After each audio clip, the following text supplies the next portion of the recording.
ত্বক ফর্সাকারী ক্রিমের মধ্যে স্টেরয়েড দেয়, বিটামিথাসন, হাইড্রোকর্টিসন।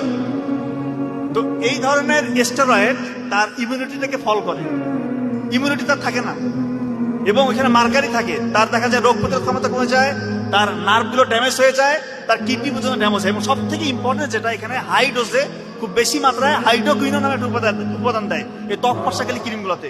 তখন কিছু সময়ের জন্য সে যতদিন এই ক্রিমটা দেয় তাকে উজ্জ্বল দেখে, ফর্সা দেখায়, কিন্তু এখানে বেশি পরিমাণে হাইড্রোকুইনোন দেওয়াতে আমাদের ত্বকের মধ্যে যে একটা উপাদান আছে মেলানিন, যেটা আপনাদের সূর্যের যে ক্ষতিকর রশ্মি থেকে আপনাকে প্রোটেকশন দিচ্ছে, এই মেলানিনটা আর ক্ষরণ হয় না। মেলানিন ক্ষরণ বন্ধ করে দিলে যে কাউকে উজ্জ্বল দেখাবে, ফর্সা দেখাবে। মেয়েরা তো বুঝে না, তারা ত্বক ফর্সাকারী ক্রিম দিচ্ছে, দেখাচ্ছে অনেক ফর্সা দেখাচ্ছে, কিন্তু যখনই এই ক্রিম সে দেওয়া বন্ধ করবে কিছুদিন পর তার রিবাউন্ড হাইপার পিগমেন্টেশন হবে। রিবাউন্ড হাইপার পিগমেন্টেশন মানে মেলানিন ক্ষরণ তখন অনেক পরিমাণে বৃদ্ধি পায়। যখন খুব বেশি পরিমাণে মেলানিন বৃদ্ধি পায় তখন তার এখানে মেস্তা হয়, কালো কালো ছোপ ছোপ দাগ পড়ে, যেটা নির্মূল করা খুবই দুরূহ ব্যাপার।